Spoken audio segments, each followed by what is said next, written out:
one of the most common essay types that you're going to get on Ielts is the agree-disagree essay. An example prompt would be, using a computer every day can have more negative than positive effects on young children. To what extent do you agree or disagree? It's a very typical prompt.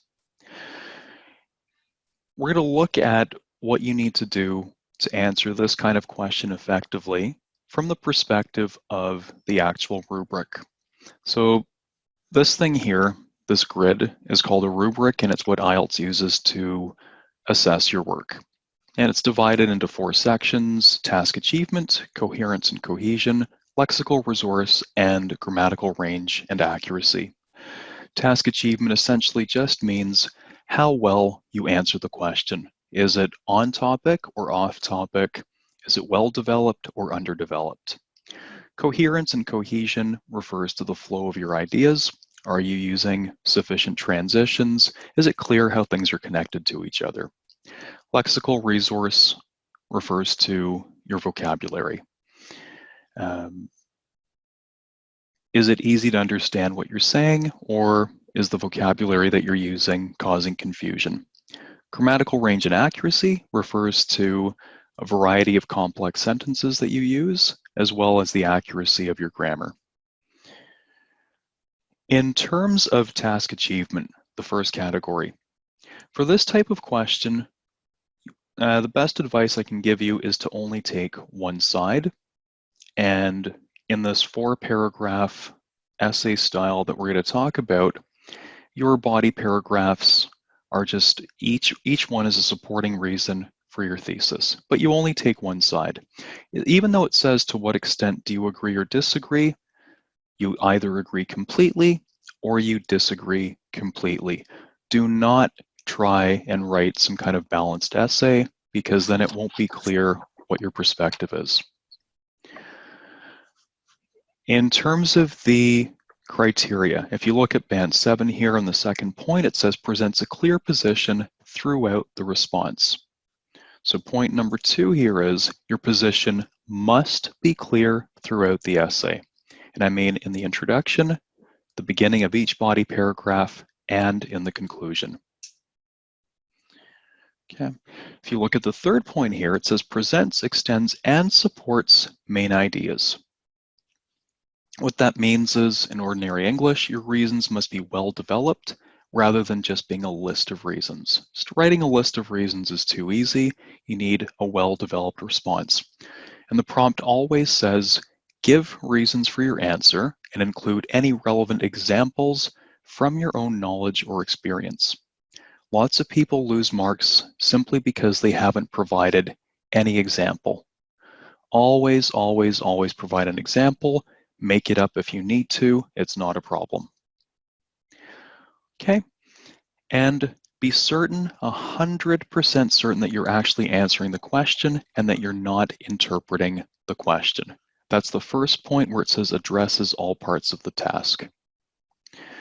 So in a question like this one, using a computer every day can have more negative than positive effects on young children. To what extent do you agree or disagree? What I mean is, when I say don't interpret or reinterpret the question, every single word is important. Okay, so this is like a legal document. It doesn't say using a computer can have more negative than positive effects on young children. It says using a computer every day. If you don't talk about the fact that this is daily computer usage, then it's not 100% related to the prompt, and you won't get full marks on task achievement. This is the single most common mistake I see, the single most common big mistake I see in terms of task achievement. So to make sure that you're doing this, here's a simple mnemonic to remember. In terms of your workflow when approaching these kinds of questions, first, spend a little bit of time analyzing the question so that you're 100% sure that you understand what the question is and what all the parts of the question are. Brainstorm and write an outline. Answer the question in point form. Don't write out a long response. Don't start writing the essay until you're happy with your point form response to the prompt. The reason is this. Once you start investing time in writing full sentences and paragraphs, you've invested time and you've invested energy, and you're very reluctant to change what you've written, even if you know it's wrong. I was working with a young lady not long ago, and she told me that midway through her exam, she realized she was completely off topic. And I said, okay, what did you do at that point? She said, oh, I just kept writing. I said, I mean, you kept writing off topic? She goes, yeah, I'd already started. What was I going to do? Right? It's like inertia or momentum. Once people start, they find it very, very difficult to stop and restart. So it's better to write it in point form. Next step is check. Look at your point form outline. Look back at the prompt. Look at your point form outline, back at the prompt, back at your outline, back at the prompt. Do it 3 times until you're completely sure that your response is actually dealing with the question. Because even if you write something amazing, you're not going to get a high score if it's even a little bit off topic. It's going to really limit your score. Okay. If you're happy with your point form outline, spend 30 minutes developing it. Transform your point form outline into your full essay. You can do this now because it's a computer-based test. You don't need to write linearly. Write the outline, develop your outline into the full response. And then spend time editing. It's very important that you read it out loud because grammar is largely auditory. You have to use your ears to catch grammar issues. When you're just reading using your eyes are too fast. They jump from idea to idea and kind of ignore the structural language between keywords. That's why you have to read. A, it forces you to slow down, and B, you hear like the the music or the rhythm of the language. It's like if someone's playing a musical instrument, they hit the wrong note. Even if you don't play an instrument, you know something sounds wrong. And we'll talk about what to do if your ears tell you that something doesn't sound okay in just a few minutes. Okay, so that's it for the major task achievement considerations. In terms of coherence cohesion, you need to use transitions abundantly. Transitions are things like first, second, third, finally, however, therefore, because. These words signal how ideas are connected to each other. Many people are under the impression that using too many of these words is kind of baby language, right? That, you know, the reader is intelligent and the reader is going to understand what I'm talking about. That is absolutely not true. It's very easy to confuse people. And in this case, the examiner who reads 15 essays per hour, he's going to spend 4 minutes reading your essay, cannot be confused.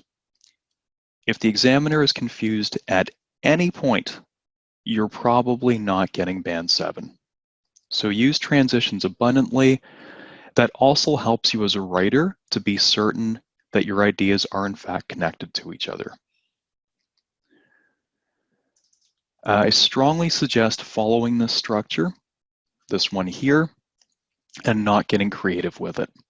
This is a very hard-working structure. I want to call it an archetypal essay structure. Archetypes are like basic underlying models that other models are based on. And in terms of this essay structure, it'll work for the rest of your life, not just on Ielts, but any time you need to write some kind of persuasive document, whether that's an essay or a complaint letter to your landlord, it's always going to work. So in this 4-paragraph model, and it's 4 paragraphs because you only have 40 minutes, If you have longer, you can take the same structure and just add more body paragraphs. Intros always start the same. You paraphrase the prompt. That's your context. Any piece of writing starts off with the context. What are we talking about? So they give you that context in the prompt. All you need to do is paraphrase it. That's an automatic step. The last sentence in your intro is your thesis statement, and that's simply where you state your position. Do you agree or do you disagree? Body paragraph 1, that's your first reason for your position, and you develop it using this T.R.E.E.S format. T.R.E.E.S stands for topic, reason, evidence, example, significance. And here, getting back to the first point about using transitions, each one has its transitions. The first reason why using a computer every day is problematic for children is because blah, blah, blah, blah, blah. How do you know that's true? Well, research conducted by Cambridge shows that, and you make up some research results. Children who watch television or play computer games, in this case, play computer games on a daily basis, have 5 to 10% lower school averages than children who only play computers or use the computer occasionally. Okay, you can make it up on the spot. Give an example. The instructions always say to give an example, make it up. It can be about you, a family member, a friend, your neighbor, a colleague at work, a peer at school, a story you read about in the newspaper. For example, my neighbor's children, every day when they come home from school, they go and play video games. And I know that their marks are very low. Right? That's a very simple, straightforward example that could work. Significance statement at the end of each paragraph explains to the reader how that paragraph is connected to the point of your writing. So for that reason, playing computer games or using computer on a daily basis has more detrimental than positive effects on children. Writing this kind of explicit significance statement at the end of each body paragraph also forces you to look at your paragraph and to make sure that it is completely 100% related to the prompt. Okay. Your second body paragraph takes the exact same structure. Reason number 2. In your conclusion, you simply state your position and summarize your 2 supporting reasons. Any academic essay you write is going to take exactly the same structure. And then one final point I want to mention about coherence cohesion. Watch out for referencing. Most people don't know what it means. It refers to something as basic as pronouns. So for example, if you start a paragraph by talking about people and then you switch to he, well, that's really confusing. So people and he are not the same thing. If you do something like this, you'll get band 6 on coherence cohesion. That's considered a very basic mistake that you should not be making as a writer. So you have to watch out for your pronouns. Make sure there's agreement between the pronoun and the thing it actually refers to. If you're talking about plural objects, don't switch to it. If you're talking about one object, don't switch to they. It's really confusing for the reader. Okay, it also means the first time you mention an idea in a paragraph, use the full name. Don't start paragraphs by saying it. Okay, what are you talking about? Give the full word or phrase or description, and then switch to pronouns. Moving on to lexical resource, which is a fancy word for vocabulary, or a fancy phrase rather for vocabulary. For band 7, it says you can only have occasional errors that have 0 impact on communication. Okay. So you can have occasional errors, but when they say occasional, they mean rare. Okay. You can't have a lot of these, or it'll bring you down below band 7. What do? You have to read your work out loud and let your ears tell you if anything sounds awkward. Just like what I said about the musical instrument. Even if you don't play the musical instrument, you hear someone playing it, they hit the wrong note, something sounds weird, it doesn't sound pleasant. If in doubt, leave it out. That's the only rule you need to follow. Replace something that sounds awkward with a simpler word or phrase that you're totally confident about. Okay? You're not going to get a lower score by switching to a simpler expression. But you will get a lower score if you use language that's clumsy or that's awkward or that's incorrect. I'll put it this way, no reader ever complains about someone's language being too simplistic. The reader doesn't care about the language, they care about understanding. So your job as a writer is to communicate your ideas clearly using the simplest possible language to convey your ideas. Okay? They are interested in accuracy.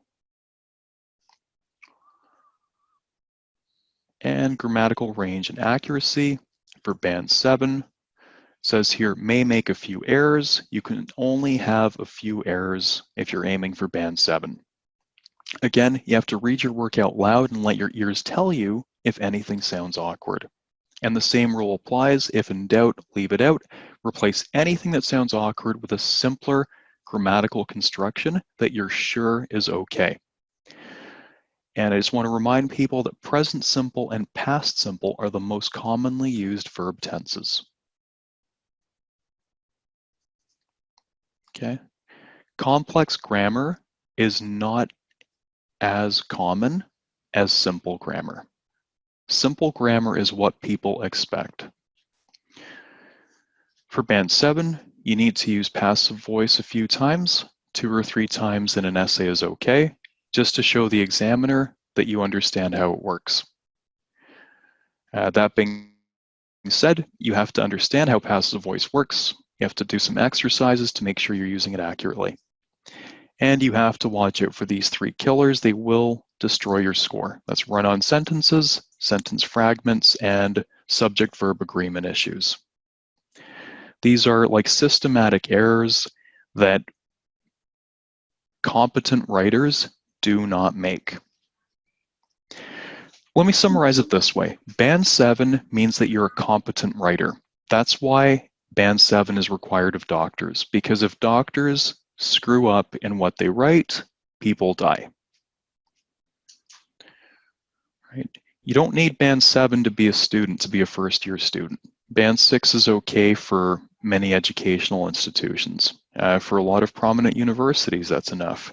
But at the professional level, what you're aiming for, you have to get Band 7. That means you are a competent writer.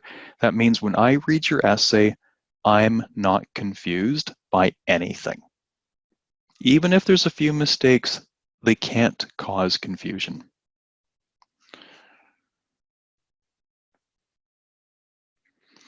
Let's look at a couple paragraphs just to bring to life what I've been talking about.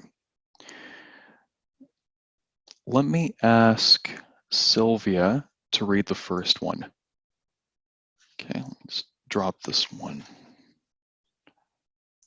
First of all, yes, this one, Sylvia. Thank you. No problem. First of all, using computers by youngsters opens all closed doors to improve their learning opportunities. Computers offer endless options of learning tools if we subscribe to an online course or watch a YouTube channel. My son, for instance, was very interested in computer coding at a very early age. He started to watch some YouTube channels that teach a computer language when he was 6 years old. After a couple of years, he learned how to write software for computer games and fix some software errors independently. This shows us how beneficial using computers is at an early age to develop children's learning skills. Okay, very nice reading. Based on the topic sentence and significant statement, what is this paragraph about? So this is the topic sentence, and this is the significant statement at the end. What's this paragraph about? It's about advantages of using computer. Yes. What's the prompt about?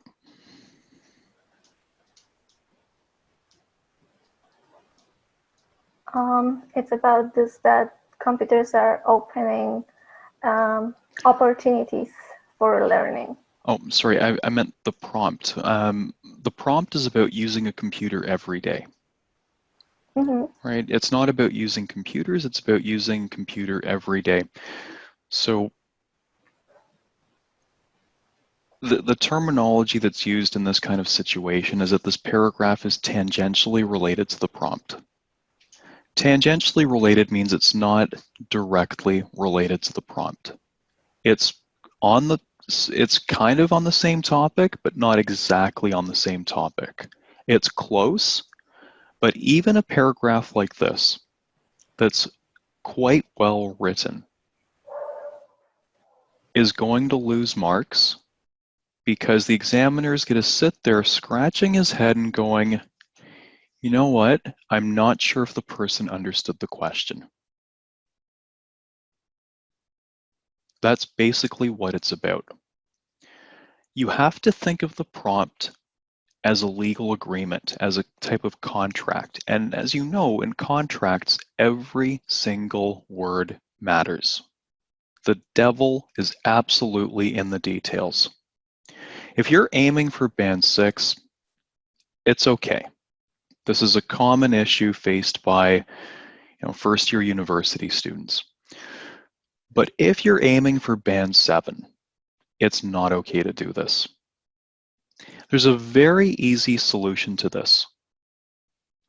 Okay, what I said earlier absolutely applies. When you're writing and you're using the T.R.E.E.S format and you get to your significant statement and it's time to write it, you always want to look back at the prompt and then make sure the reader understands how that paragraph is connected back to the prompt.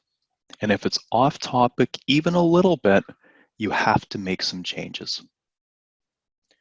What would be a really easy way, a really easy way, just to add a few words to better relate this paragraph to the prompt?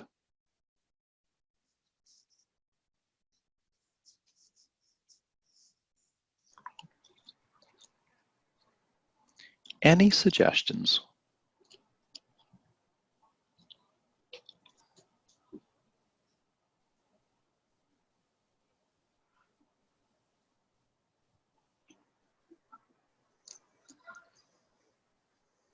Maybe something why this person disagree that it has some negative influence. No. No. It's a good paragraph. It's just not closely enough related to the actual prompt, especially this idea here of every day. So, that has to be in there. So maybe something that his son spends every day an hour to learn his coding. Yeah, that's it. That's all you would have to do.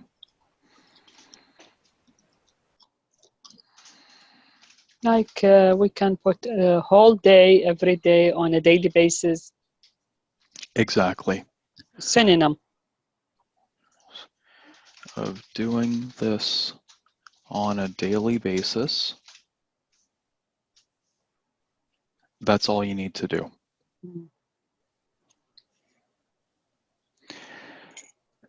Ideally, that has to be clear from the topic sentence and from the significant statement.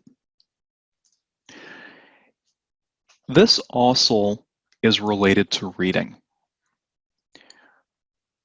In many cases, it makes sense for the reading part of the examination to first skim the text before reading it in detail as you're answering the questions. Now, why are you able to skim a text? You're able to do so because it's written in a very regular, predictable style. That's on purpose. Good writers make it easy to skim their work. It's not, you're not reading poetry, you're not reading Shakespeare, you're reading information texts, and in this case, you are writing information texts, and your goal as a writer is to make it as easy to understand for the reader as possible. You're not writing for yourself, it's not a journal, it's not your private diary, it's an information text. You want it to be skimmable. Skimmable means a very predictable structure. So when you're skimming Ielts text for reading comprehension, the advice is to skim the first sentence and skim the last sentence of paragraphs, because the first sentence tells you what that paragraph is about, and the last sentence tells you why that paragraph was important. Okay, you need to write exactly the same way. Let's look at one more example of this, and let's have Safa, can you read this one? Yeah, sure. Secondly, children are becoming more and more addicted to computer, and many psychological studies have shown that it leads to antisocial behavior. Unfortunately, many parents just pay attention to these matters when the child starts showing signs of irritability, stress, and Impatience. For instance, public school in Brazil have forbidden access to computers during breaks, and the overwhelming majority only wanted to play online games instead of interacting with the other classmates. In addition, most of these Brazilian schools have recently reported positive change, as the children seem less anxious, aggressive, and way more friendly in general. Therefore, parents must be aware of the negative side effect of computer addiction and how it can influence with the children's sociability. Okay, very nice. And I've got the same questions. Based on the topic sentence and the significant statement, what is this paragraph about?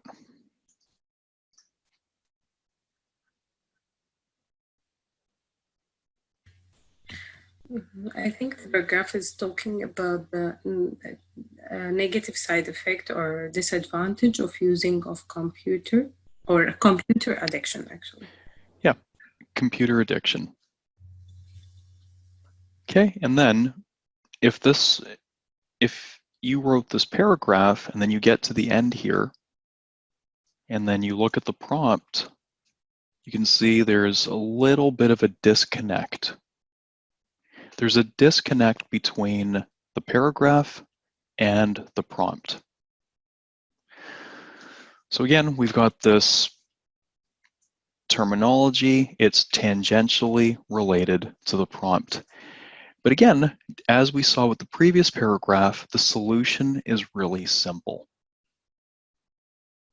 It's to put something that indicates that these kids were using computers on a daily basis, and that was connected with their behavior. So where could we put something in about every day on a daily basis?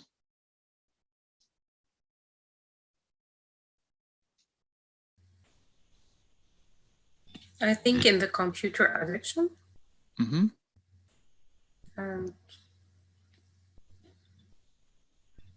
Okay, could we add anything to the topic sentence to improve this paragraph?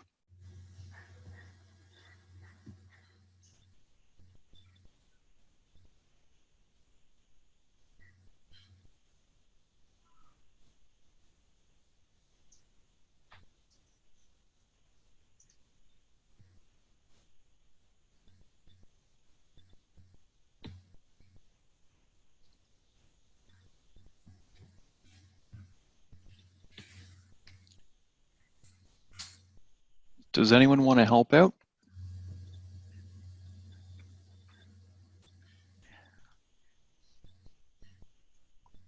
It's an easy fix. Again, it's the same issue as with the previous paragraph where this idea of daily use, everyday usage is missing. Is there a place in the first sentence where you could add that idea?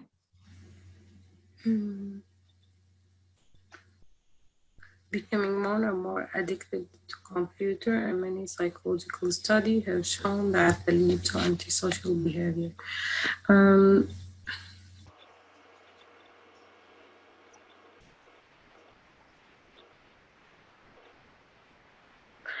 I'm not sure, but I think if we change this, children becoming more and more addicted to computer,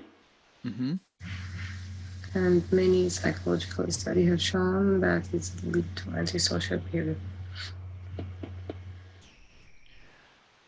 Don't overthink it. You don't need to really change anything. You just need to add a few words so that you're adding the idea that this is the result of daily computer use. I would put it just right here after the words computers.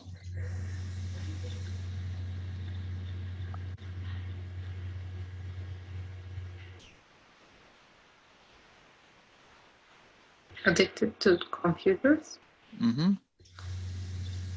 As every day? As a result of daily use. Mm-hmm.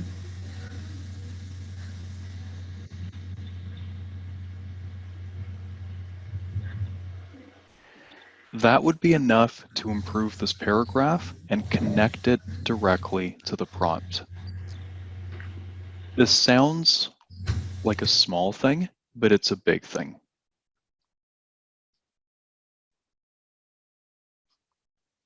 Okay.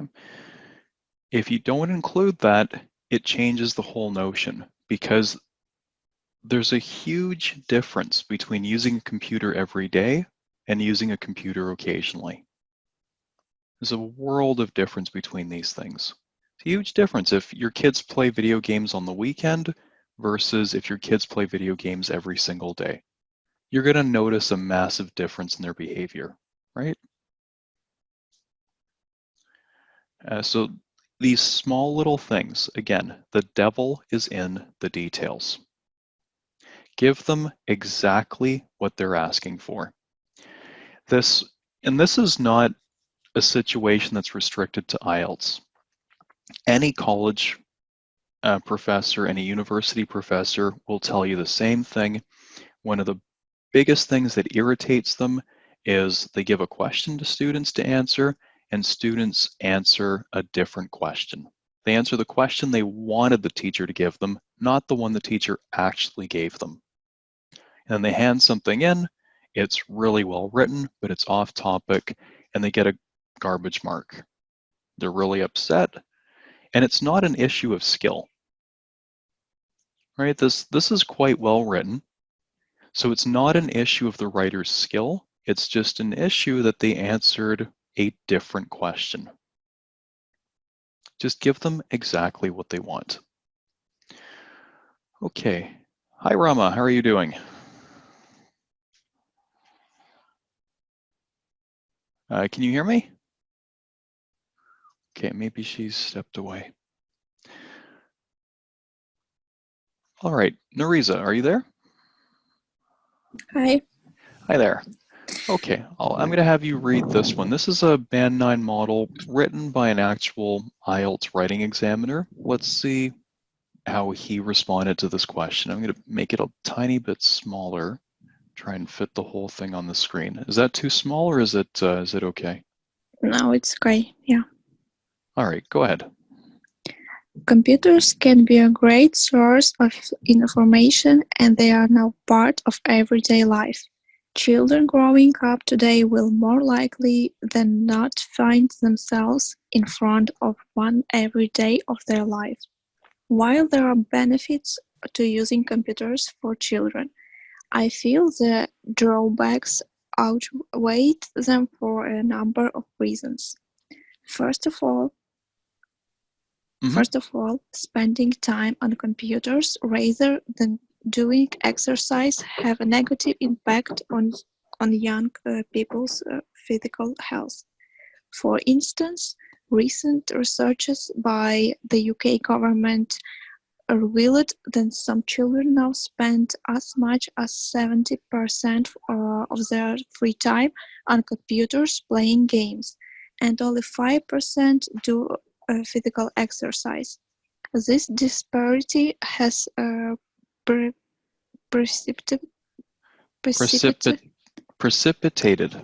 Precipitated a huge rise in young's obesity. youth obesity. In youth obesity, a condition known to be a precursor to diabetes, a heart disease. Diabetes, a precursor to diabetes, heart disease, and respiratory problems. In fact, my nephew Francis, who is 14 years old, provides a clear example of this trend. When he started primary school, his parents restricted his use on the computer, meaning that he was extremely active and was within a healthy weight range for his height. However, when he turned 8, he began playing computer games at his friend's house after class every day instead of doing physical exercise. He has put on 10 kilos and has developed breathing difficulties as a result. This is a clear case that illustrates the time spent using computers prevent children from growing up healthily. Good. On top of Okay, I'll have someone else read after that. Are there any questions about any of the vocabulary?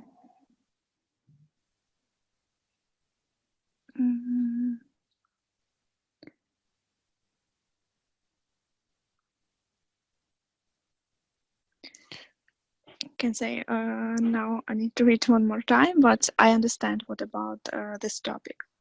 Okay, good. We'll look at the vocabulary in just a few minutes. Oksana, can you do the second paragraph, the second body paragraph and the conclusion? Yes. On top of this, using computers, whether for gaming or surfing the web, is addictive. The University of Bath in the United Kingdom recently published a report stating that 60% of young children were showing signs of addiction due to using computers every day at school or at home, or in some cases both. This addiction is particularly prevalent in young children who are starting to form lifelong habits. The Guardian newspaper in the UK reported that children's reliance on computers has started to lead to antisocial behavior, whereby on being told to come off the computer by their parents, they respond by being irritable, leading to more conflict within the home. This is clear evidence of addiction and shows that using computers has some very serious effects on young children. In conclusion, due to a negative influence on physical health and the possibility of addiction, I firmly believe that the use of computers should be severely restricted for young children. Okay, very nice. Okay, let's look a little bit deeply into this. Let's see if I can make this a little bit bigger. Okay. So my first question is the author's thesis statement clear? A thesis statement is a summary of your argument. What is the author's position on the issue?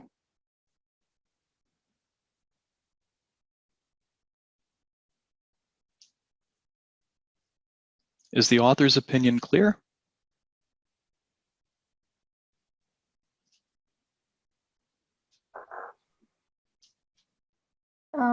He thinks that it has negative influence.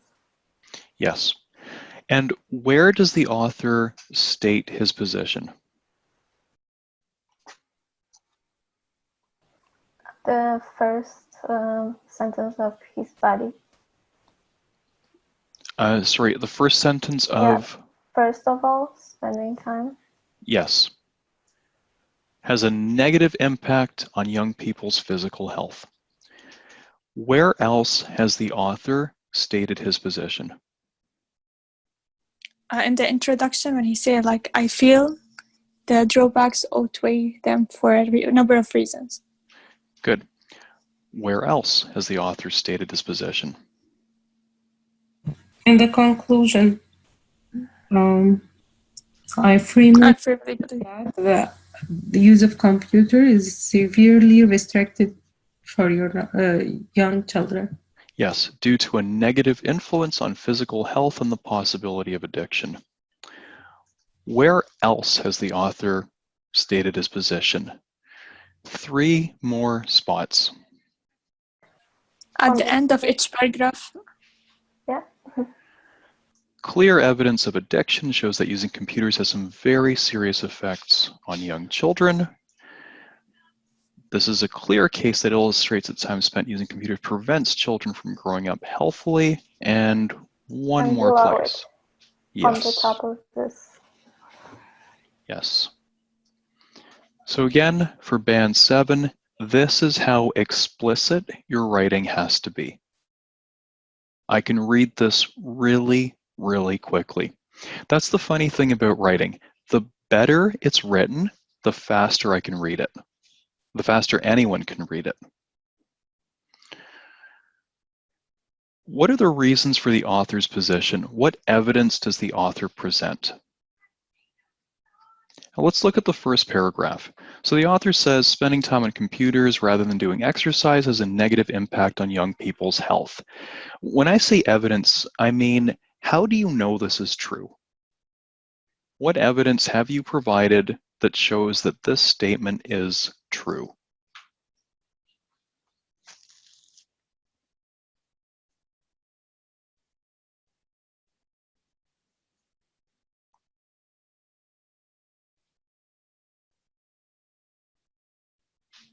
You mean like when he added like the example of the study that done by the UK government? Mm-hmm. There we go. And then he goes on to explain how this leads to a rise in obesity, which leads to diabetes, heart disease, respiratory problems. Okay. And what about in the second body paragraph? What evidence has the author provided?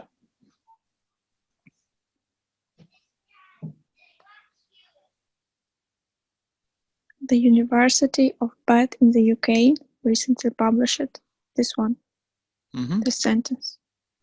Yep. Actually, the whole thing. And then he's got another report by the Guardian newspaper in the UK. And in terms of examples, has the author provided any examples that bring his evidence to life? In fact, my nephews. Yeah. There we go.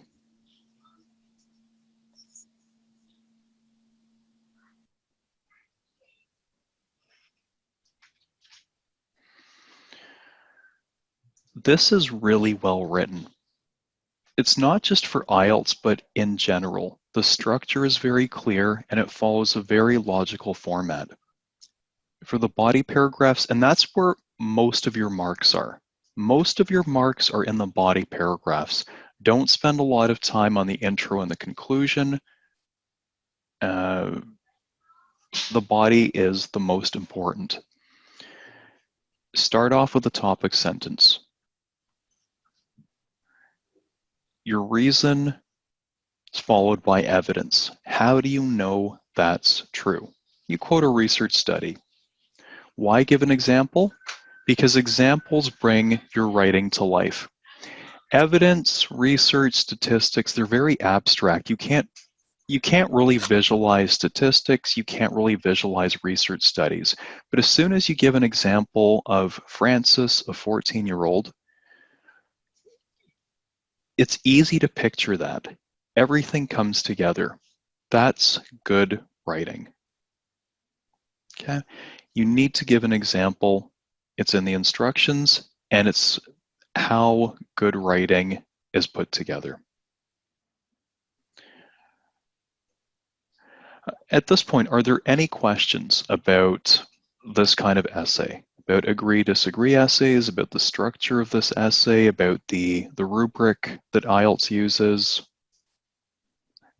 Does this make sense?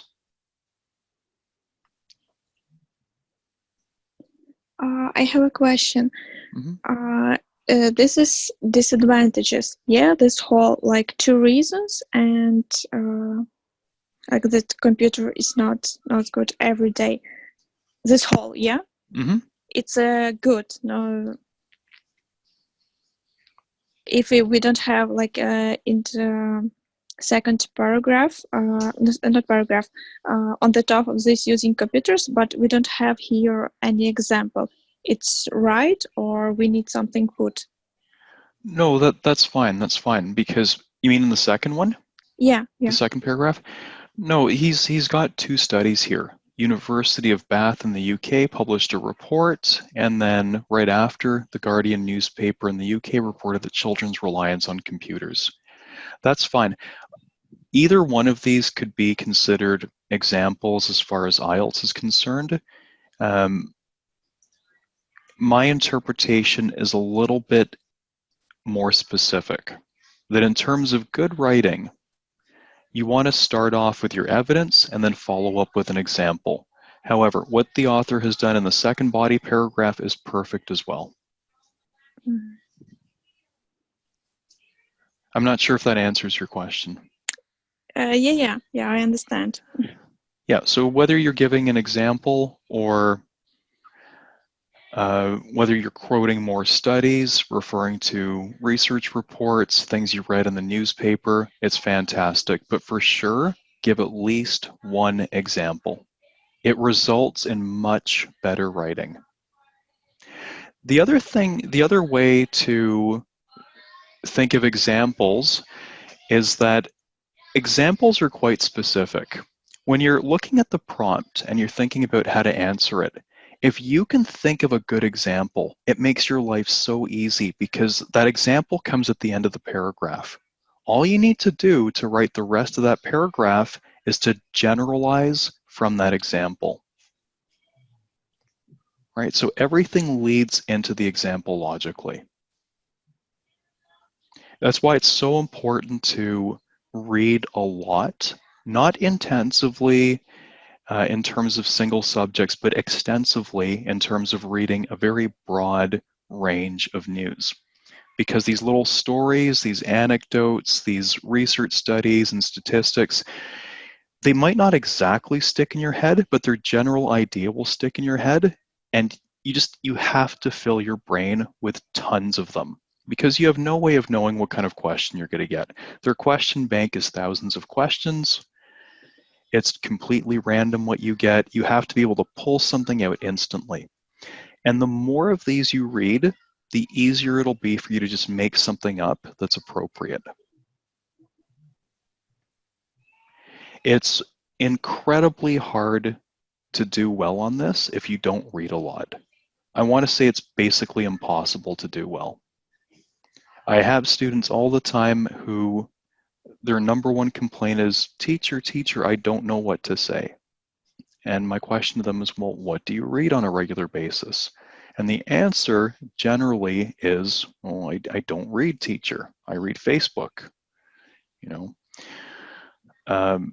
Yeah, Facebook's not going to help so much. You need to read a newspaper. You need to be kind of informed about what's happening in the world.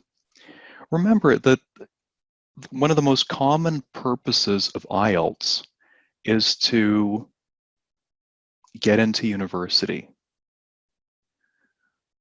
I don't want to say it's an IQ test, but if you don't know anything about the world, if you never read the news and you have no idea what's going on, you're not going to be able to do well on this. You're going to write everything in these broad generalities. It's not going to make a lot of sense. It's going to be impossible to visualize what you're talking about, and it's just going to be bad writing. Right? Many of you have already finished university. When you were writing essays, when did you write good essays?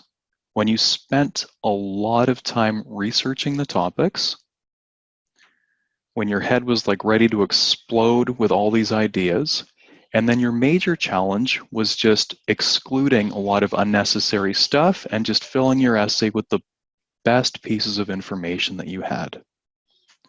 Right? Your problem when you're writing like a university essay should be excluding things. Your problem should be, oh my God, I've got way too much stuff to include in my essays. What should I leave out? That's a good problem to have. That's a very good problem to have. When authors are writing books, they have stacks and stacks and stacks of notes of ideas that they don't include in their books. Because if they included everything, their books would be thousands of pages and nobody would buy them. Right? So you have to fill your head with knowledge. You have to read a newspaper on a regular basis. I'd say on a daily basis, not just for the language practice, but also for the knowledge that you gain, because you're going to need it. It's really going to bring your ideas to life. Okay, are there any other questions about agree, disagree essays? Anything about what we've talked about today?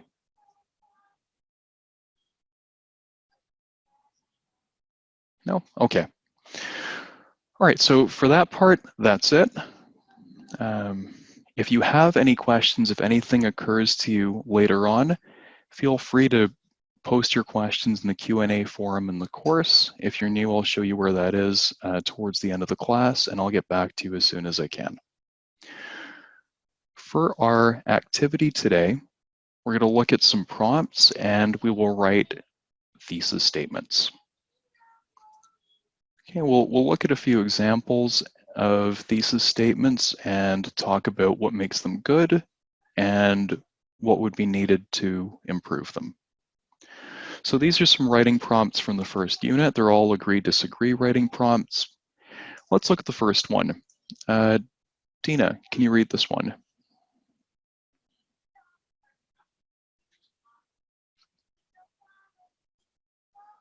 Hi, Dina, are you there? Okay, it looks like Dina has stepped away. Sylvia, go ahead. Advertising encourages us to buy things we don't really need. Do you agree or disagree? Give reasons for your answer and include any relevant examples for your own knowledge or experience. Good, and it's pronounced relevant. Relevant. And it always, always, always says this in the prompt. Give reasons, include examples. If you don't do that, you're getting a low score. Okay, what do you think about this this topic? What's your gut tell you? How would you answer it? Do you agree or disagree that advertising encourages us to buy things we don't really need? I would probably agree. Why? Because I would probably think about it that sometimes there are sales that are saying, for example, buy two, get third one free.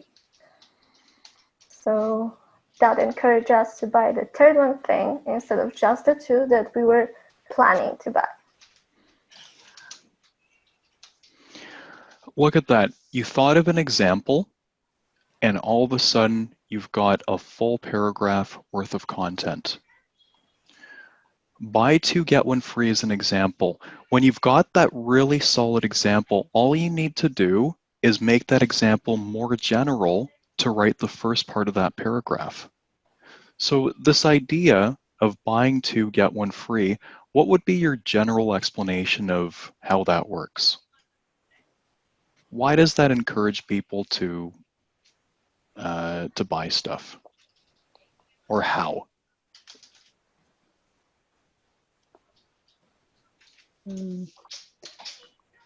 I think because if, always there is buy two get one free, people think they will save more money.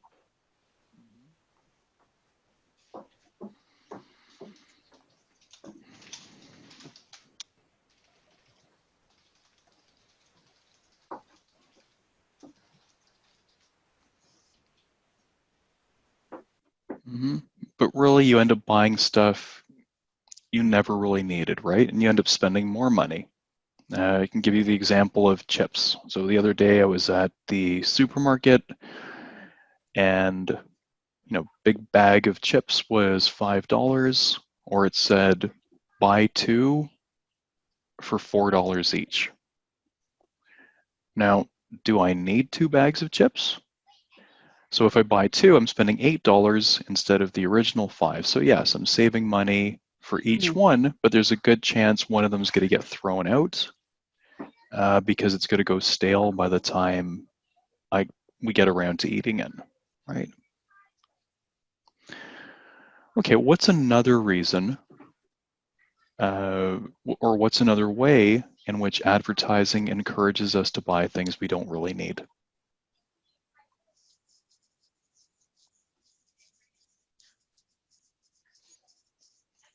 Good looking advertising. Can you expand on that?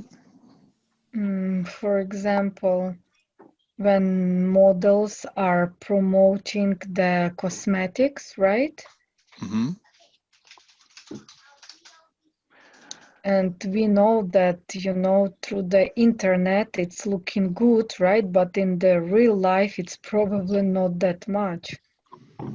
So the word I would use is misleading.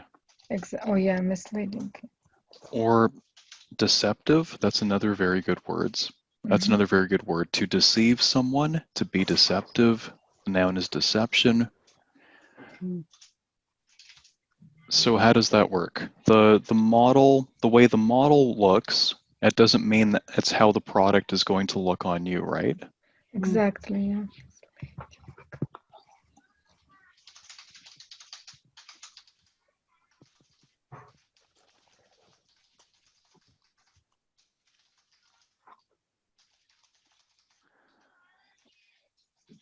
Have you ever seen the Dove campaign for real beauty ads?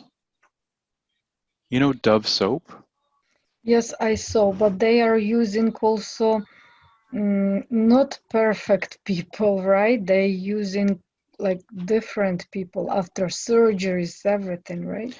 Yeah, and that's because of this, right? But one of the ads that they showed, it was really, really neat. It shows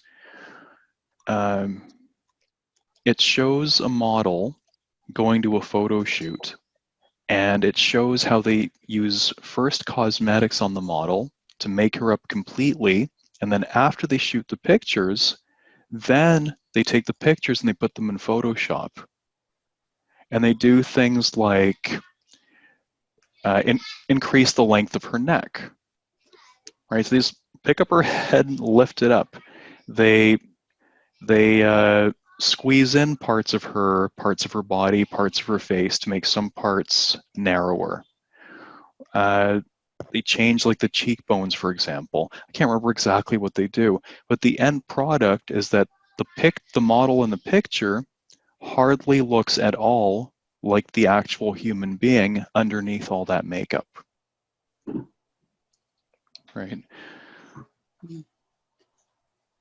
Right, but it does encourage people to buy the product because they think they're going to look that way if they start using the product. Right. What about this? See what I wrote. How do you feel about it? Okay. Yes. I agree that we are nowadays buying goods beyond our needs because advertisements can persuade people because they act on their emotions. I think here I use because twice. So now I revise, because advertisement can persuade people in terms of acting on their emotions, maybe better. This can persuade people because advertisements can persuade people. What's your suggestion? In terms of acting on their emotions. Or simpler, by acting on their emotions, yeah. Okay, in this way we'll write advertisements better, or advertising can persuade people. This comes up a lot. Yeah, so this comes up a lot. You can use either. Advertisements are the physical ads, what you see on TV, what you see on billboards. Advertising is the phenomenon, the general phenomenon. Either one is fine. And okay, it would be good writing that throughout your essay you switch between ads, advertisements, advertising. I will write which? I would use all of them. On their emotion? Yeah. By acting on their emotions, and also they link the product with the powerful image of famous characters such as celebrities or cartoons. Okay, good. I agree that we're nowadays buying goods beyond our needs because advertisement can persuade people by acting on their emotions, and also they link the product with the powerful image of famous characters such as celebrities or cartoons. Good. Could you shorten this? Shorten? Yeah. Could you as we say, could you tighten the prose?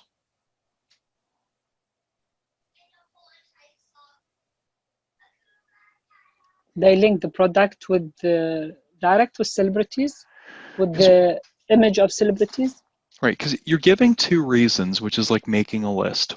When you're making a list, the items in the list need to be in the same grammatical form, which is controlled by the first item in the list. So if your first item in the list is now by acting on their emotions, then the second part should also be a similar construction. So I would suggest by acting on their emotions, and we need an ing word. Mm-hmm. And by adding or enforcing the powerful image of famous, or linking, and linking. Yeah. The product with powerful image of famous, okay, such as. Because here when I use and as, I use it like second sentence, like with the linking word with and, linking them with the word and, like two separate sentences. Yep, it's better now.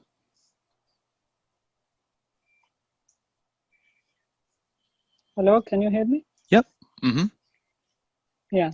Yes, it's this way now is better. Okay. By acting on their emotions and linking the product with the powerful image, I would use plural here.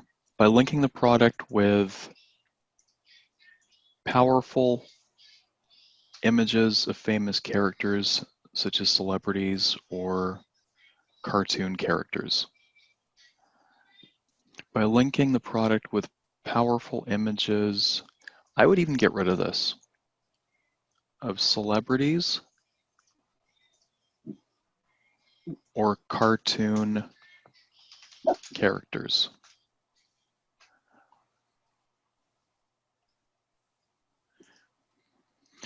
Okay, and if you give a thesis statement like this,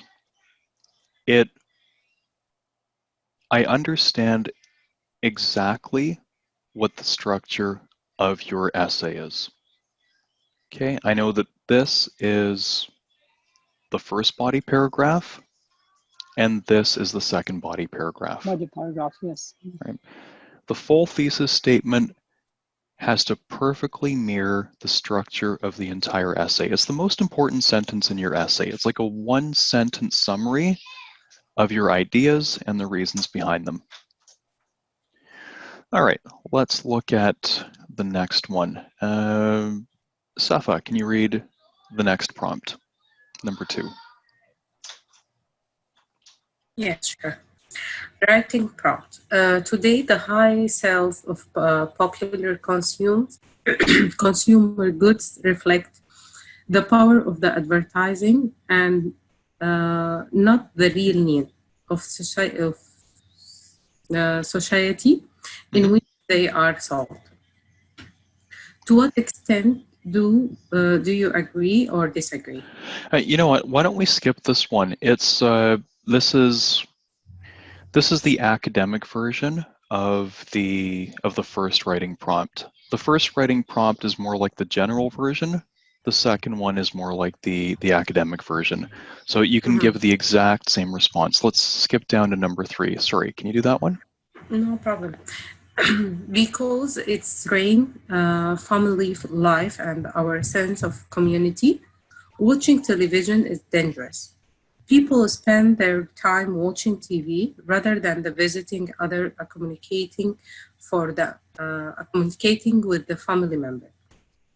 To what extent do you agree or disagree with this opinion? Give reason for the answers and includes any relevant example from our own knowledge or experience. Good. And whether it says to what extent do you agree, or if it just says do you agree or disagree, it's the same thing. You either agree or disagree 100%, not 50-50. It's always 100%. Okay, just off, before we look at these other thesis statements, just off the top of your head, what does your gut tell you? How would you answer this question? Okay.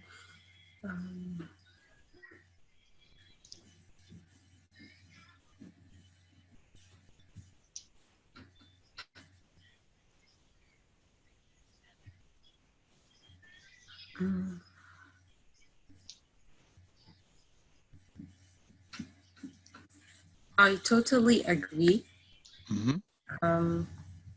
What's your first reason? My first reason is like nowadays the people spend a lot of time in like TV, a lot of time in this TV or social media.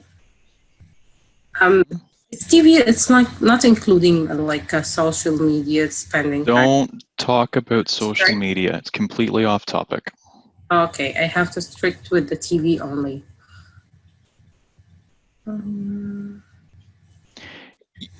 know what? The ideas would probably be quite similar. I think that maybe people like to watch someone else live. How is it, like what is happening in someone else's life than actually make something happen in your life? Yes. But, okay, I agree with you 100%, but now you need to connect that to the prompt. How does that lead to ruining family life and sense of community? How does that lead to watching TV rather than visiting others or communicating with family members?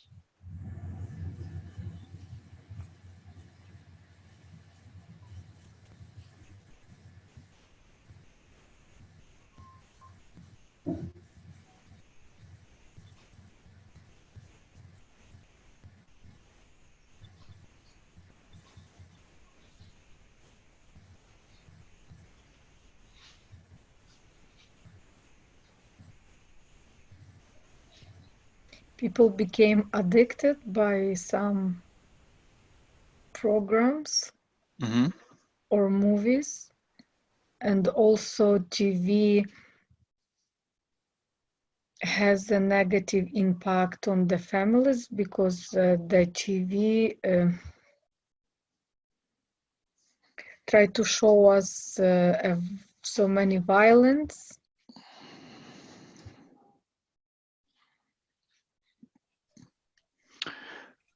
Be careful. I think you're in grave danger of going off topic, people spend their time watching TV rather than visiting others or communicating with family members. That has to be the focus of your response. If you start talking about TV violence, yes, you might write something that's very well written, but even if it's well written, if you don't connect it back to this, it's going to be off topic. That's a different topic. Mr. Yan, because here is written watching television is dangerous, so maybe that's why if you want to say dangerous activities or... Well, it's dangerous in the sense of ruining family life and sense of community. Not dangerous because it causes kids to behave violently. And dangerous for people themselves? No, or dangerous for family related life to the society? Dangerous for family life and sense of community. When they say something like this tells you your body paragraphs need to be about family life and sense of community. The easy way to do it is make one about how TV ruins family life and another about how it ruins sense of community. Or you could do the opposite. You could say you completely disagree and that it improves family life and improves our sense of community. Either way, it's completely up to you. The examiner does not care if you agree or disagree. Mm-hmm. Someone kind of answered this in a very, very easy way. Maybe for family life, if people are watching TV for a long period of time, they will be lazy in doing household chores. You know, they will be.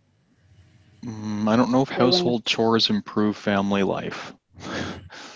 Okay, maybe it's like, cooperation. I agree because if the people start television, find this more easy than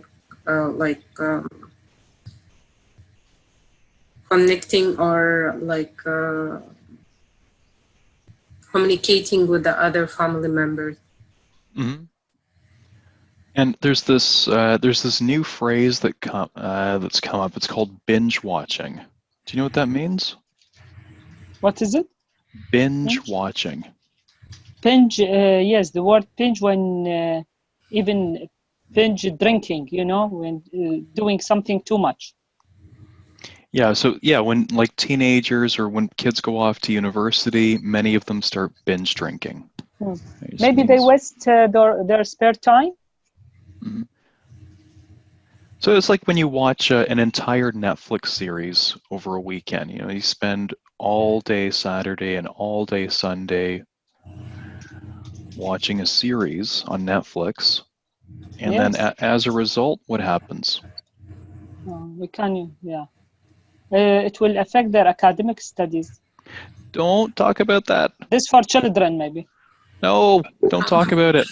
Don't talk about academics. With the family. This is the only thing you're talking about. Lost the connection with the family, or yes, communicating with the family member. Yeah, that's the whole process. Instead of communicating with family members, lose connection. Good. And then how would you talk about the same thing, but how would you extend that to community? Here's kind of an easy suggestion. In the past, what did people generally do after dinner? I don't know about your household, but often after dinner, what did people used to do? They talk about how they spend their day, what happened. Children speak about school, parents speak about job, or they try to think what they will do on weekend, I think. Or maybe they visit immediate family members. Or if there is a grandma or Grandfather, father, it's like start telling the children about stories and stuff like that.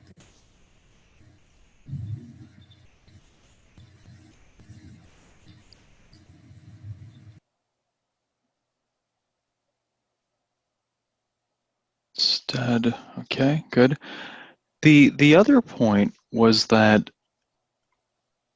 how do you connect this to sense of community? So it's pretty easy to see how watching too much TV instead of sitting down over dinner, having a discussion, how that's going to ruin family life. But what about the sense of community? The reason I asked about what people used to do after dinner is that I know in many families, people used to go for walks after dinner. You know, and many doctors, especially traditional doctors, recommend that kind of thing just to so you don't fall asleep right away, just to help your body kind of digest that food. But what do Can you we? but Can what if but what do you do when you go on a walk? Who do you run into? With your Neighbors. neighbors. There you go. Watching TV for a long period of time lead to sedentary lifestyle, increase Mhm. obesity, and this like But don't go and there other though. related disease. Yeah, but don't go in that direction because it's going to be off topic. That's absolutely true, but the danger is going to be you're going to write a whole paragraph about how watching TV can lead to obesity, and it won't be related to ruining family life and sense of community. That's why they phrase this question like this. Obviously, I don't know why the person who wrote this prompt wrote it in such a way, but I think if they just said, you know, watching TV has dangers, everyone would write about how watching TV turns people into couch potatoes and causes obesity. Here, this is my suggestion. If you get this prompt, watch TV after dinner, watching TV after dinner, instead of going for a walk, is not talking to neighbors. It's that simple. And what does that lead to? Loss of sense of community. Because there's no community if you don't talk to people. I know in my previous neighborhood, we never talked to anyone, right? So there was no sense of community. A variety of reasons for that, but this is part of it. You go outside, there's nobody outside. Why is nobody outside? Because everyone is at home in front of a screen. Every kid's in the basement playing video games. Nobody's going outside anymore. Even this coronavirus thing, it's not such a big deal, right? People are just doing the exact same thing they do every day, right? Okay, this is the easy answer. One paragraph about how instead of talking to your family members, you're binge watching Netflix. The other one about watching TV after dinner instead of going for a walk leads to loss of sense of community. Now let's look at two examples. I agree that watching television is very dangerous because people spend long hours on television, which harms their vision and also affects family life. Okay, what do you think about this thesis statement? I think, yeah, it harms their vision, maybe like negative effect on people's life, even we can say family life. But the second part, there is no like, it's the repetition. Nothing like also affects family life. It's same as the prompt. Yes, so is the vision part good?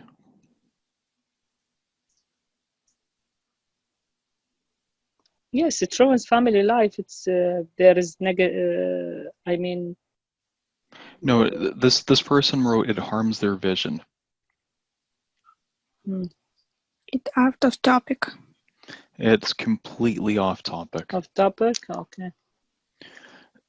They're going to write a whole paragraph about how TV is bad for your eyes, and it's got nothing to do with the prompt. It's true, completely true, I guess. Maybe it does, maybe it doesn't. Regardless, it's off topic, right? I just noted this here. This is a really common issue. It's affects, right? Affects family life. I agree because of the cheap price and the variety of programs aired on TV. This is off topic 100%. I think I missed understand the prompt. I did not pay attention to the first sentence. I thought why people, they use TV, I mean, they can watch TV for a long period of time. So yeah, so it's off topic. So A, B, C, D, E. Analyze, brainstorm, check, check, check, check, check. Only then do you develop and edit. It's like investing all of your time in doing something that it just isn't going to work later. And it doesn't matter how well you do it, it doesn't matter how nicely it's written, it doesn't matter how true it is. If it's off topic, you get a low mark. That's the same on Ielts as it is in high school, college, university. If your boss asks you to write a report and you write an off-topic report, you are not getting a promotion. It's just not going to happen. You'll be lucky to keep your job. Next one. Let's ask Rama to... Yeah, go ahead. About B in the first sentence, because people spend long hours. Is it correct, spend long hours, or it might be spent alone much time or different? Spend long hours on television is okay. Yeah. It's not ideal. I would say spend long hours watching television instead of on television. Spend long hours on, it's kind of hard to explain how this is usually used. It's okay to say I spend long hours on homework every day because it's something that you're doing, but it's like spend long hours on television, you're not actually doing anything, right? It's not effort, you're just sitting there passively. It's like saying I spent... It's correct, it can be, because for my, if I read it, for me it's incorrect, not sound great. Yeah. You can spend long hours on your hobbies, spend long hours on work, spend long hours at work, spend long hours on homework. But for something that's passive, it would be like saying I spend long hours on watching the grass grow. Spend long hours watching TV. That would be the way to do it. Better to say watch, sorry. No. Yeah. Just I want to ask about number B. This does not look like out of the topic, because I feel this is just like disadvantage or the problem coming from that seeing television is decrease the vision. But yeah. This is totally no good. If you write this, it's completely off topic. Okay. I have to choose something just related to the family or community. You must. And because use the ideas they give you in the prompt. Don't change them. They're there for a reason. That's what they want you to talk about. They want you to talk about family life, sense of community. Watching TV is bad for those things. Why? People spend their time watching TV instead of visiting others or communicating with family members. Okay. The second sentence is nearly the same as the first sentence. It's almost reiterating the same thing. That's what they want you to talk about. Just talk about that. You don't need to be creative here. In fact, trying to be creative is going to cause huge problems. Right? Answer it in the most direct, simple, straightforward way you can think of. They're not looking for anything deep. They're really not. It's that simple. You're watching TV for 6 hours a day.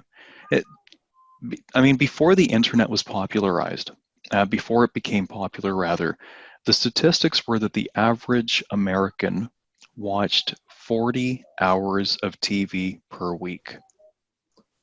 Just think about that for a sec. 40 hours of work, 40 hours of TV, commuting 10 hours a week, running errands. How many hours are left for family time?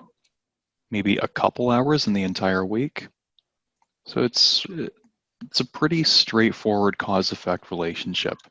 And of course, if you're constantly watching TV, you're not going outside, yeah, you're not talking to your neighbors. If you're hanging out in your backyard, you'll talk to the neighbors across the fence. If you're walking around your neighborhood, you're going to run into your neighbors, you're going to talk to the local store owners. Yeah, that builds a sense of community. If you go take your dog for a walk, you go to the park, talk to other dog owners, same thing. If you never talk to your neighbors, there's no sense of community, right? So this is not rocket science. That's the kind of simple, straightforward ideas that are perfect for Ielts.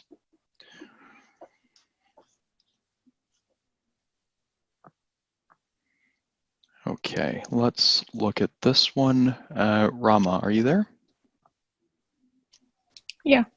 Okay, go ahead. More and more people today get their news on internet. Nevertheless, newspapers will continue to be an important source of news and information for most people. Do you agree or disagree with this statement? Give reasons for your answer and include any relevant examples from your own knowledge and experience. Okay, what does your gut tell you? Agree or disagree? I will disagree with this statement Okay. because I think news on the internet is updated regularly, a couple of times a day, by newspapers each day, and it's easy to access from your mobile.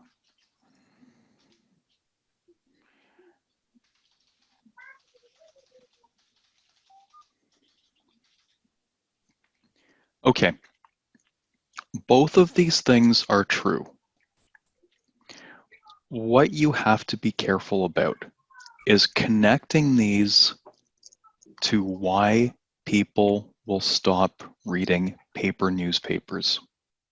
That's where people mess up on this particular prompt.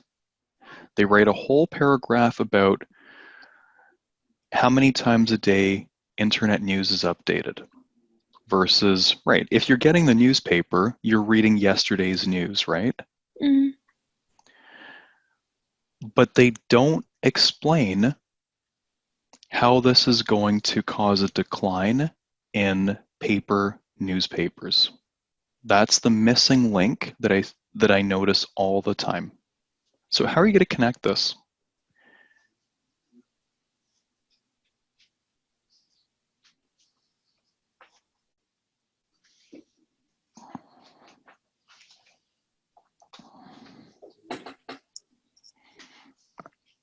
How are you going to make the connection between these ideas which are true and the decline of newspapers?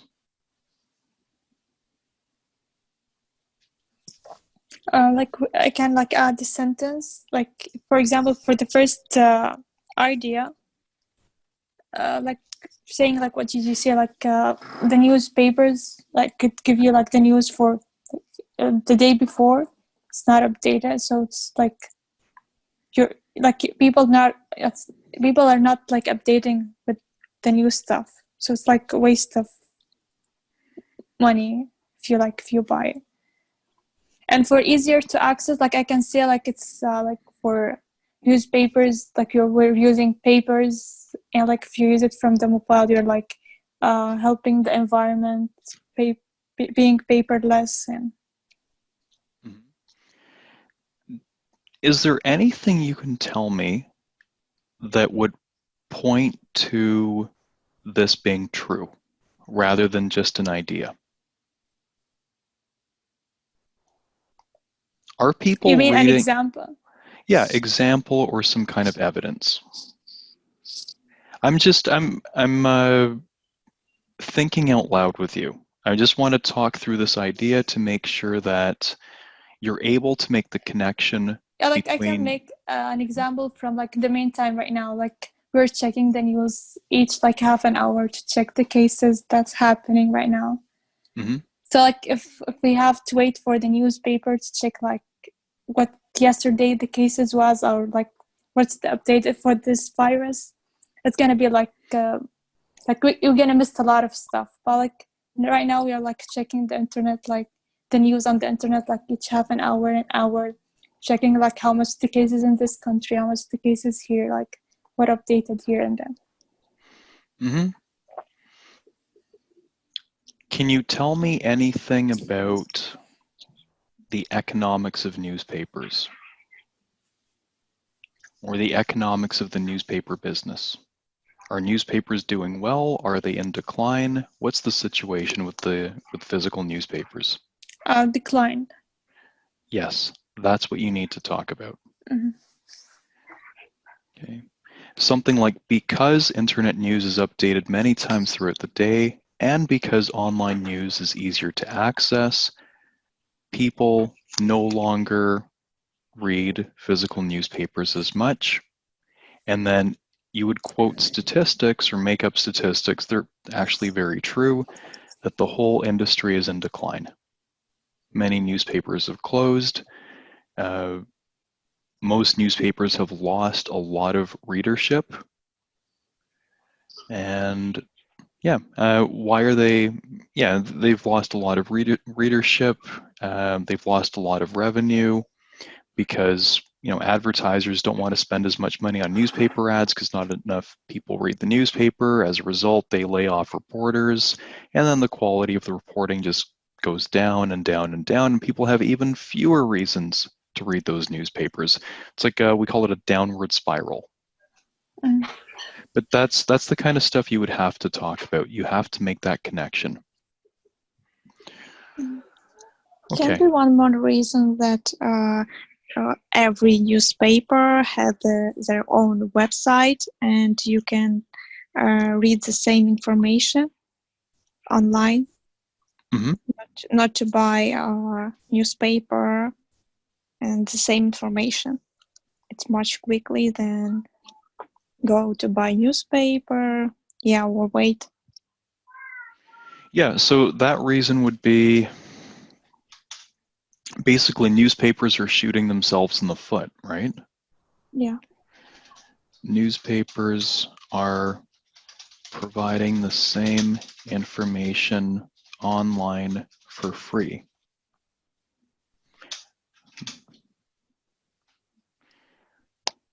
So readers have no reason to buy the paper.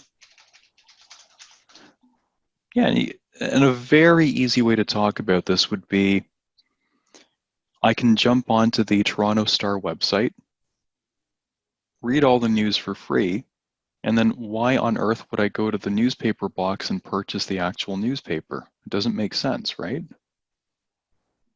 So the Toronto Star has kind of done this to itself, if it cares about its paper newspaper. Right, so that's a very legitimate reason.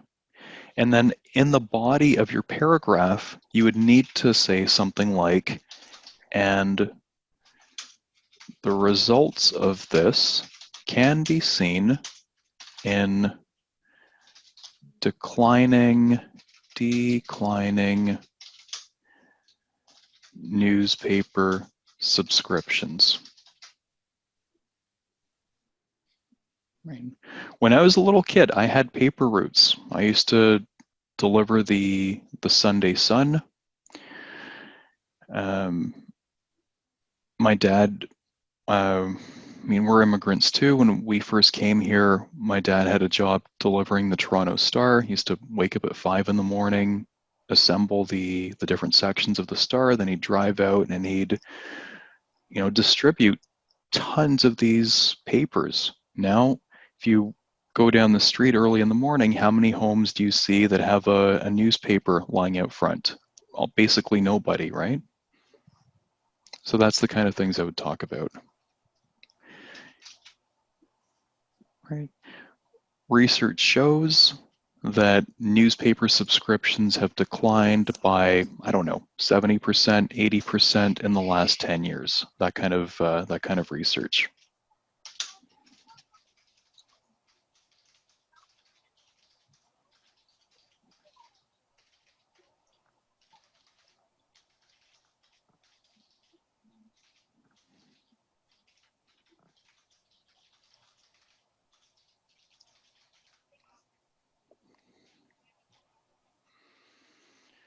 Okay, let's look at this example. I agree that despite the availability of the internet, newspapers will continue to be used as a vital source of information because older people still prefer to read the news on paper. I prefer to read on paper, and they are reliable. I like the first one. I'm not sure what they are reliable means. Dina, was this one yours? Yes. Can you Reliable, like, yeah, what I meant that, what I think that always there is supervision, or these topics are written under supervision, or somebody, they will revise them. So they are they can be considered as reliable source of information. Good. You need a better word than this, though, because reliable is a much more general word. Okay. Like reliable could be, I bought a Toyota because, according to their reputation, they are very reliable cars. It's another trustworthy? word. That's the one. Wow. That's the one. Yeah. Trustworthy is the exact word that you need. Again, this is an excellent thesis statement. This is an excellent thesis statement. It doesn't. Reliable is more general. Yes. So yeah, feel free to use reliable in the body paragraph because you're going to develop that idea. Okay. If you said first of all, newspapers are more reliable as your topic sentence, yeah, that's no problem because in the next sentence, you're going to expand on that and explain what you mean by reliable, yeah? And why on paper, not papers? Because as a paper, not by what I want to say is generalized. That not mean the numbers of papers. Is the it's functioning as a modifier, as an adjective. Okay. It's on paper. Okay. Right? Here's our contract. It's on paper, not on papers. It's on paper. You're not referring to the physical number of pages, just the medium. Medium. Yes, I got your point. Okay. All right, and we've got one more, but we are out of time. Okay, your assignment for today is going to be to choose one of these writing prompts and develop it into an essay based on everything that we've talked about today. Okay, one of these first. Okay, I'm going to cross this one out because it's a bit redundant. In the course, there's both versions, but just choose one of them. So 1, 3, or 4. And I'm going to post the assignment in just a few minutes with the locations of all these prompts. And hopefully the video will finish processing this evening. In the last few days, some of these Zoom calls they've taken as much as 24 hours to process because, well, Zoom is doing really, really, really well in these conditions. If I have a customer service request for them, usually they're like someone jumps online instantly, like a customer service rep, and they're able to fix the problem immediately. The last few days when I've gone on to make a customer service request, I was like number 350 in line. Mm. All right, so kind of ridiculous. Mm. Anyway, that's it for today's class. I'll post the assignment in just a few minutes, and I'll also share this document with you so you can download it and do with it as you need. Okay, that's it for today. Thank you very much. Have a great evening. And Thank you. Safa, if you can stick around for a few minutes, I can just very quickly show you how the course works. Okay, sure. Okay. Mr. Yan, only one question. This homework will be due as usual on Thursday morning at noon? Yeah, Thursday noon and the revision Friday. And then our Same. Saturday class will be online, and I'll post some information about that in the coming days. Okay. What about the other free IELTS course? That one you will update us when the next? Yes. Okay. We'll be in touch through the emails. Yes. Thank you very much. Good night. Okay, have a good night. Thank you. Good night. Take care. Good night.